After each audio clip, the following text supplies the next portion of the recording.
All right, so we're talking about the squat. So a couple of things we talked about before, and it's going to be the case for all three lifts. We've got our three major cues. We're going to root our feet. We're going to breathe and brace. We're going to bend the bar. Okay. And when we talked about from the very beginning, when we talked about assessment, how much external rotation you have of the shoulders is going to depend on your grip width. Okay. How much external rotation you have in your hips is going to depend on like, your toe flare and how wide you go. If you don't have a lot of internal rotation, you're probably going to have your toes a little bit ducked out. If you have a lot of internal rotation, you're probably going to have your feet a little bit more straight ahead. There's always going to be exceptions to the rule, but those things are a good starting point. Okay? So we're going to talk about the walkout and some different things. I also want to just get Larry here. Obviously, Larry squatted 810 pounds in competition. Not too shabby, so it's pretty good. Not bad. You know, I have some experience, like I said, I've squatted a lot myself, but not that much raw. Just tell the people watching a little bit about like what your approach is when you get under a heavy weight and what's going through your head, and what is like kind of your strategy like, as you like walk your way back, and what are you trying to focus on? Before I get into the bar, I'm just try to have the exact same approach. So I take the same left foot forward before I get into the bar. Left hand on the bar first, right hand, just the exact same setup every time. Just so when I go for PR, sometimes you get hyped up, you get adrenaline rush, and you just may miss some cues, or you may set up improperly, and that could definitely make you miss the lift. So just dialing in the exact same setup is really important. And then once you're actually under the bar, bracing is the next most important thing, because the harder you can brace in your core and your lats and your glutes before you even unrack the bar, the more stable you can be in your walkout. Taking time for the walkout is really important. I like to try to do 3 steps, so the 1 foot back, 2, and then an adjustment step. Perfect. Right? And then I feel the harder I brace, the more weight I can squat. Yeah. So you like to think bracing like a dial on the stereo. So obviously if you're doing a bird dog or something, like, you know, when your intention is to try and build breathing and bracing capabilities, like you're obviously going to want to turn it up quite a bit. But obviously, like as you start to increase the load, you want to really try to like turn up the dial even more. If I'm just like tying my shoes, you probably don't need to brace that hard, right? You still want some, like even if I'm jogging or something, right? So the more like load you have, you want to try and turn up the dial even more. Okay. So if you're doing like a set of 20, you're probably not going to be able to brace like maximally, right? If you're doing a set of triple, heavy, double, heavy, single, that knob's got to be turned up all the way. I really want to harp on what Larry said. That's a great point. Is like everything, and that's going to be a common theme between all like lifts. Like set up the same way every time. Think about like an NBA person, like they're doing a free throw. They might have like a little routine they go through, and it doesn't like really. It may do some weird things. Like sometimes like someone like Kilden Walford, she does this little thing before she deadlifts, but that's how she's kind of grinding her feet in.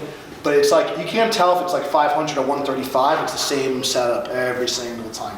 And that's when we talk about the skill acquisition, strength is a skill. So it's really important. I think as far as with the walkout, Larry mentioned that he likes to do ideally 3 steps. And 2 is great if you can handle it. It's like Blaine Sumner is like a 2-step guy. But it's a little bit like less consistent, it's a little harder. So if you're a 2-step person, you really need to be very stable, and it's a little bit harder to unrack because you're a little wider. 3-step people, it's a little bit more consistent because I can get my feet a little closer, stand up with the weight, and I don't want to arch the weight out, I want to stand up tall like a pillar. I don't want to overextend myself and put my body weight in front of my midfoot. Basically, especially in the squat and the deadlift, you want that barbell over your midfoot. That's a very important rule, okay? You want a pretty good straight bar path. We don't want the barbell traveling really too much laterally, okay? We want to keep it over the midfoot the whole time. So when you do a low bar squat versus a high bar squat, it's going to be a little bit closer to the hips, so you can be a little stronger. Generally, the lower the bar position, the more hip flexion you're going to have. The higher bar position, you're going to have a little bit more knees forward. What's going to be best for you? Whatever you squat the most weight with. So it's going to depend on your leverages, your strengths and weaknesses, your stronger quads versus stronger back, etc. So you're going to need to experiment. So like when people say you have to low bar squat or low bar squat's cheating or whatever, you need to figure out what works best for you. And maybe you have a shoulder injury, so maybe you're stronger low bar, but you have to go a little bit higher bar position because of your current situation with your shoulders or your upper body and things like that. Okay. So you walk us through step by step, from everything from your grip to your foot to the walkout and the actual squat itself, and then you get to do a couple of pauses. Okay. Sure. Always like to check both sides, make sure the clips are on. If I have too many times, there's a place to slide off. Yeah, it's a good, really simple tip, but very important. You know, make sure the bar is centered. I can always just use the knurling and the mono to make sure you're not setting up with the bar, placing them off on your traps, because then you end up sort of with the bar sliding. So left foot forward, left hand.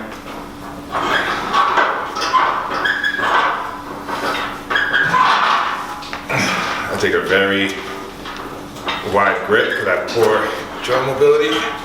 He's taking his time wedging his back in there. And Larry has obviously a very thick back, so it's going to create a very efficient shelf where someone that may not have a big back, they may need to bring the bar a little higher because they don't have like that thickness in the traps in your delts. Okay. So once I feel like I've wedged my back on the bar, I get as low as I can. My head's sort of neutral, eyes down. Big air in my belly. Lat. He's taking it very methodical. So now let's talk about the descent a little bit. I know, so recently he's kind of changed from more of a dive bomb type squatter to more controlled squatter. So a lot of people ask about like how fast you should descend. It's as fast as you can control. So someone like Stan Efferding is a good example, super slow squatter. You might see someone that's more of like a Ray Williams that kind of tends to dive bomb and kind of crash into the bottom and rebounds hard. You need to find what works for you, but in general, you need to go as slow as you need to keep your position. You don't want to go down fast, sacrifice speed for a position. So let's just take a look at the descent.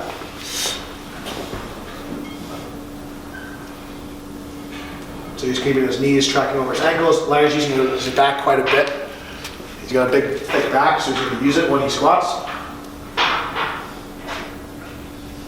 And this is a little bit light for him, so you can see he didn't really stretch his shoulders and stuff, so he's kind of tipping a little bit in the bottom, but that'll clean up over time as he warms up.